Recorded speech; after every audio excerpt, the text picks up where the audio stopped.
इस कहानी का नाम है काली ओट के पीछे। ये भी एक डरावनी कहानी है। गांव का नाम था भैरवपुर। नाम जितना डरावना, जगह उससे भी ज्यादा। चारों ओर ऊंचे ऊंचे पीपल, बबूल और साल के पेड़ थे, जिनकी परछाइयां शाम ढलते ही जमीन पर रेंगने लगती थी। गांव के लोग सूरज डूबने से पहले अपने दरवाजे बंद कर लेते थे, क्योंकि अंधेरा यहाँ सिर्फ रात नहीं लाता था, बल्कि डर भी साथ लाता था। गांव के आखिरी छोर पर एक पुरानी हवेली थी, ठाकुर हरनाम सिंह की हवेली। हवेली की दीवारें काली पड़ चुकी थी, जैसे किसी ने बरसों तक उन पर धुआं मल दिया हो। खिड़कियां बिना शीशे की थी और रात में उनसे आती हवा किसी रोने की आवाज़ जैसी लगती थी। इसी हवेली में आई थी कविता, एक नई नई दुल्हन बनकर। उसकी शादी को अभी 3 महीने ही हुए थे कि उसका पति हरनाम सिंह का इकलौता बेटा अचानक मर गया। ना कोई बीमारी, ना कोई चोट, बस एक रात खाना खाकर सोया और सुबह उसकी लाश बिस्तर पर अकड़ी हुई मिली। गांव वालों ने कहा, किस्मत थी। लेकिन कविता को महसूस होता था कि उस घर में किस्मत से ज़्यादा कुछ और था। पति की मौत के बाद पहली रात कविता अपने कमरे में अकेली बैठी थी। दिए की लौ बार बार कांप रही थी, जैसे कोई अदृश्य सांस उसे छू रही हो। बाहर हवेली के गलियारों में कदमों की आवाज़ गूंज रही थी, जबकि वहाँ कोई नहीं होना चाहिए था। अचानक ठक ठक ठक दरवाजे पर दस्तक हुई। कविता का दिल जोर से धड़क उठा। कौन? उसने कांपती आवाज़ में पूछा। बाहर से ससुर हरनाम सिंह की आवाज़ आई, बहू दरवाज़ा खोलो। रात के 2 बजे। कविता ने डरते हुए दरवाज़ा खोला। हरनाम सिंह सामने खड़े थे।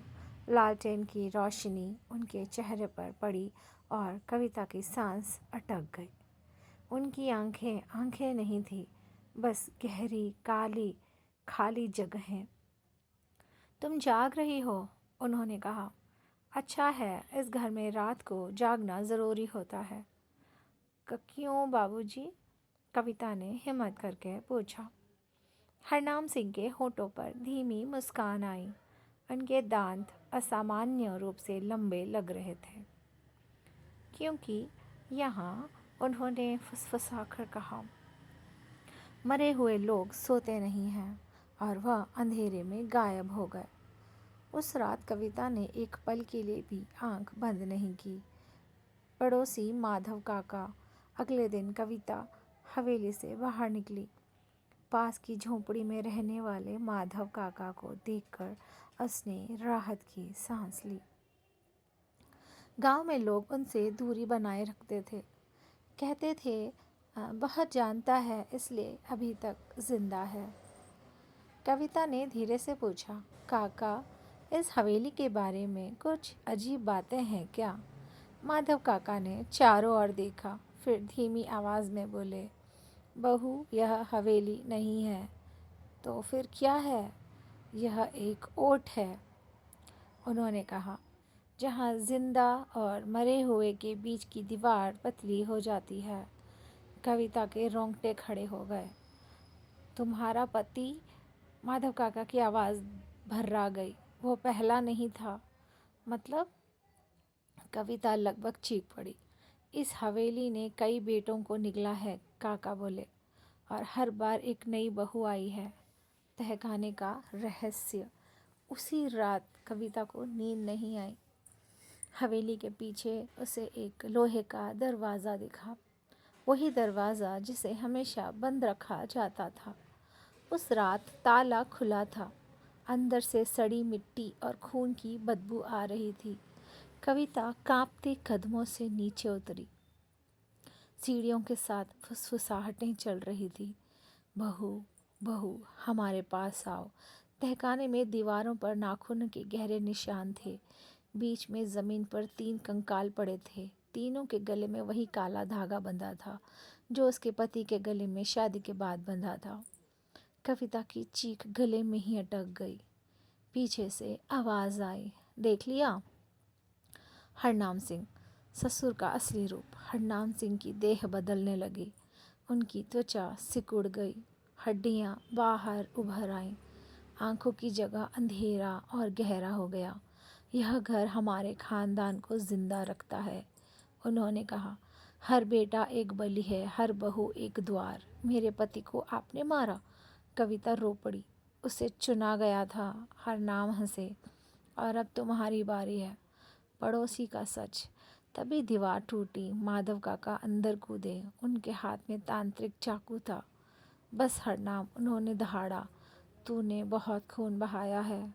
पता चला कि माधव काका इसी हवेली के पहले वारिस थे।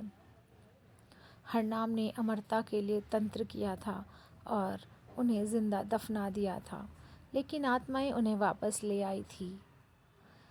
तंत्र मंत्र, चीखें और अजीब सायों से पूरा तहखाना भर गया। हरनाम से जलने लगे। उनकी चीखें इंसानी नहीं थी। बहू, उन्होंने आखिरी बार कहा, तुम भी मेरी हो। लेकिन कविता ने चाकू उठाया और वार कर दिया। हवेली जमीन में धंस गई। अंततः यह शुरुआत। अगली सुबह वहाँ सिर्फ राख थी। न हवेली, न हरनाम, न माधव काका। लेकिन गांव वाले कहते हैं हर अमावास की रात वहाँ से आवाज़ आती है। काली ओट कभी मिटती नहीं, वह बस अगला घर ढूंढती है। और हवा में आज भी किसी बहू की धीमी हंसी गूंजती है। अगर आपको ये कहानी पसंद आई तो लाइक करें और मेरे चैनल को सब्सक्राइब करें और ज़्यादा से ज़्यादा शेयर करें। Thank you so much.